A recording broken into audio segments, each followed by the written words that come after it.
vaakishinii Itoophiyaa dhumaa jira. Vaakishinii Itoophiyaa dhumaatti waan ta'eef gara hojiitti gara kaddaamaa ta'uutti hin deebi'a. Kazaan zeeroorraa kaasnee mataa kunuunsuutti kaana caafii isaarraa mureen kunuunsuutti ka'a. Rabbiin na gargaara naa baay'ee kadhee yaada baay'ee buqqee mataan koo baay'ee gadi yaasanii keessa yeroo tuskii geessu wiiggisitti dhaadheen ture anna qarfee jennaan akka baluun ta'a mormana jallisa dhee wiiggisitti dhaadheetu mataan koo dheeraa jiru garuu mataan koo haphiidha malee dheeraadha. Na jalaa buqqee dhume akkuma jiru.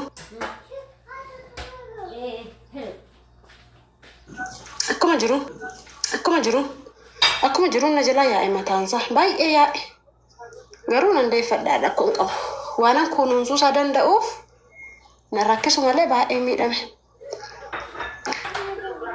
Torbeetti si'a lamatu zayitii dibatanii kokonaatiif olive oilii walitti dabaltanii torbeetti si'a lama dibatu ta'e lamaan isaanii waliin maktanii mataa keessan sukkumtanii asirraan gaafatti didda isa kan tsagurmaajaadhaan qabsiistu asirraan sirriitti akkanuma bishaanii miicuutti sirriitti sukkuumaatti dibattu asirraanis sukkuumtaniitti dibdu isa booddee mataa keessan xaqallaltanii hidhattu yeroo miicitanii kaatanis zayitichumatti dibdanii mataa keessan bakka namatti saaqxanii asirraan quxuxurii ishee asii gadi asirraanis quxuxurii ishee asii gadi akkuma itti kunuunfadhutti jechuudha. Seeraan mataa keessan qabdanii jennaan seeraan zayitii laattanii fi jennaan mataaniin guddanne hin jiru. Ankoo akkatti guddate waan ta'eef anna dhadhee miti mataan koo kana mataa guddaan qabu ture garuu mataan koo homaan jedhu gurra gadi darbeera naa guddate garuu annaa mataa irrattis nan hojjedha kanaan booddee garuu kokonaatiif olive oiliin baay'ee sin fayyada. Hin bittan iyyuuti mana madaamii keessan argattu yoo kokonaatii sana jirkaanii tokko bittanii birrii 20 bittu yerootti 17 ta'us qaba qannasee isa yoo bitte ji'a 3-4 si ga'a yoo deebite immoo zayitii immoo kana rabaa hatta zayituuni baay'een binneen kana rabuumaan fudhachaa ture araba jalaa naqadhee dibachaa ture. Kanaaf akkasuma godhaa isinii bareeda mataan keessan seeraan kunuunsitanii na fuula keessan yoo akkasumaan koo fuulli koo hin gurraachofne akka yaadetti hin gurraachofne baay'ee ji'a ja'an taa'e Itoophiyaa keessan. Isin beektan malee ji'a ja'an taa'e gin kun koo gugurraacha'eera kuni akkuma jiruun gugurraacha'e. Kun gugurraacha'eera fuulli koo garuu waaqaaf galatu nan kunuunsa abukaadoon dibadhaa maaskii abukaadoo jechuudha. Isaanan kunuunsa yeroo gadi ba'ullee feerii laavlee beektumti isheen dibadhaa. Seerumaan an eega baqaa fuula koo. Na jiraan tabalaashaa nama ijoolleen gaafa galan gaafa ji'aa fuulli isaanii iddoo duriitti deebi'e maaliif beektanii gizeetti ta'anii fuula isaanii kunuunsanii hin qabanii gizeetti dhaqanii jaalallee ari'an malee. Aduu kana keessa sa'aatii 24 aanxilaa malee hin deemu bakkee keessa. Fuulli koo akka isheen jalaan miidhamneef fuulli keessan immoo yeroo miidhamaa deemu asirraan maadiyaatiin ba'aa deema asirraan hin gurraacha'a asirraan waan biraadha asirraan waan biraa ta'a fuulli keessan. Dubartiin of kunuunsuu qabdiin jedhaa isin irratti ganaan hojjedha amma. Itoophiyaa keessas waan baay'ee argeera. Waan baay'ee nama dabbaru keessumaa barattoota baay'ee barattoonni na beeku. Barattoonni iskuulii sirriitti na beeku. Dhugaa waaqa sirriitti ijoollee waggaa 12 waggaa 11 na beeku. Addis Ababaa keessa miti bara naqamteedha dirasii na beeku. Naqamteedha na beeku. Ijoolleen xixinnoon mana barumsaa dhiistee jaalallee gaafatachuutti kaatatti dubartoota bara. Dhugaa waaqa viidiyoo siniin hojjedha dhugaa waaqa. Dubartoota dhiiraan sin jaalladheedha Itoophiyaa keessa. Galanni isaaf haa ta'u jedhani baga biyya arabaa dhaqxanii warri biyya arabaa dhaqan. Hundaa beekee parsantii 80 dubartiidha kan dhiiraan sin jaalladhe jedhu. Dhugaa waaqa. Warri biyya arabaa teessanii jaalallee keessa mana barumsaatti argitan jechuudha. Jaalallee keessa irraa waggaa 2 irraa addaan baatan isin dhaalamtaniitu. Dhaala guddaa dhaalamtaniitu. Dhugaa waaqa viidiyoo booda hojjedha qassade.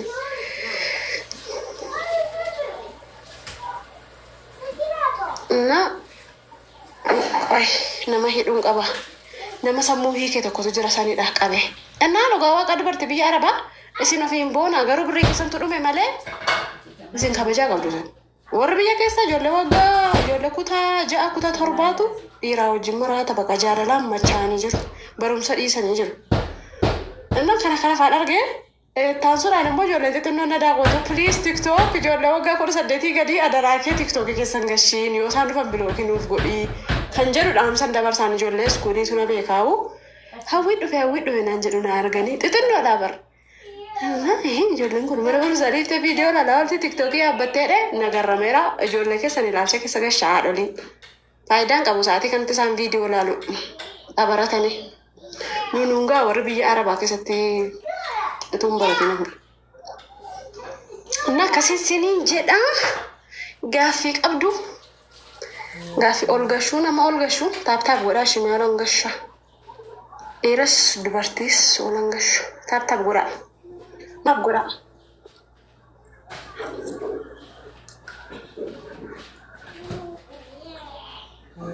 No, ani deebi'ee garuu deebi'uudhaaf caafii irra hin jira. Deebi'uudhaaf jedhe. Deebi'ee. Neetworkiin keessa hin hojjetu onna gashattanii maraattu. Taaptaaf godhaame. Asirraa malee beektu. Innaa ani isatti beeka fuula biraa. Dhugaadhaa. Dhugaa. Ada kotu namni kokkolfaa nagaa gaafatee nan gaafadhaa gee. Garuu walirraa fagoo turres dhugaa dubbachuuf garuu nama wajjin turte. Buran si afeerra haa maal biyya keenya dhuftee amma akkamitti akkas deemta. Dhugaa. Kottu buran si lammas. Kuni waan dabaate jettee. Waan dabaate dhugaa mana baankeetti yoo kottu waan si affeeraa naan jetti na beetti lakka baankii. Hundee. Baabaa isaanii sin sobu. Itoophiyaa keessa. Isaanin sobu. Isheen immoo ajajuu fettee garuu nama guddaadha. Kallaa si beekanaan jettee naan gaafa maqaa koo fi maqaa tiktokichaa laaltu si beekanaan jette. Wal fakkaata maqaa. Waliin dha'e. Kamirree biyyi keenya siin taane? Naan taane. Maaliif dhiisisii ta'eera dhugaa? Tureera amman baay'ee wayii. Anuu tureera si arguun gaafa jalqaba si argee faana milaandettiin si arge. Tureeraan baay'ee naannaa ja'aatan.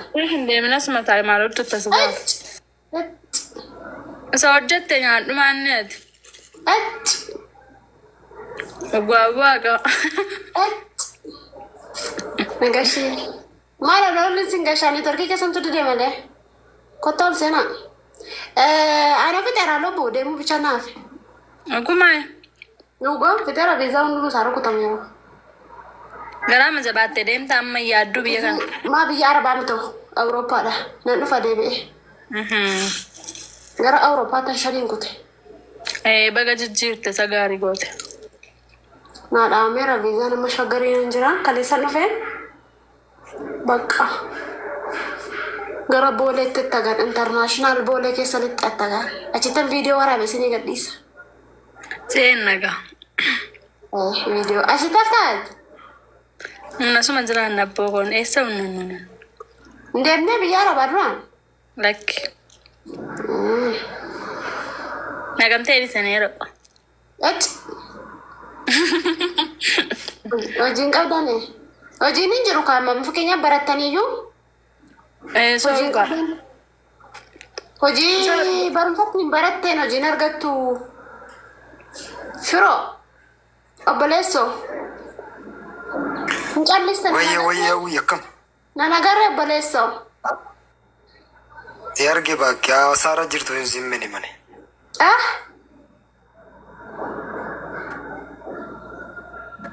Jira eessattan badeettaniitu. Ishti koppiiliin kitaaba. Haasaa jirtu hin dhaggeeffadhe akkamii. Jira kuna baasanii ani hin baasneen garuu ofii baatee. Lubbuu.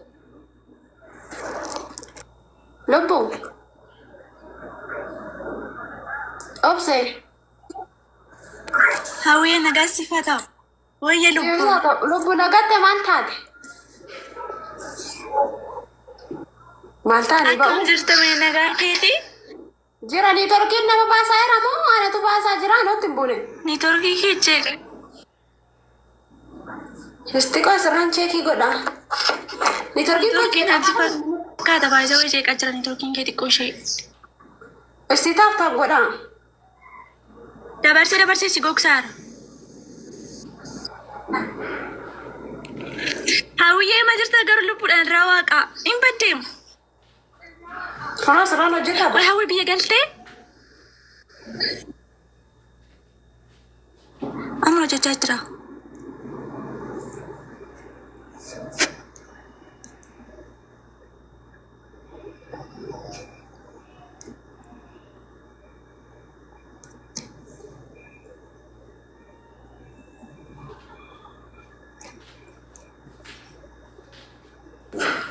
kuni tarkii kodha yeroo nama asii ol gashuun hojjetu namarraa darbata.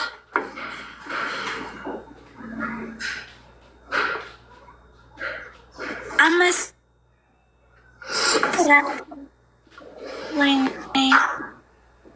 Ni tarkii kodha.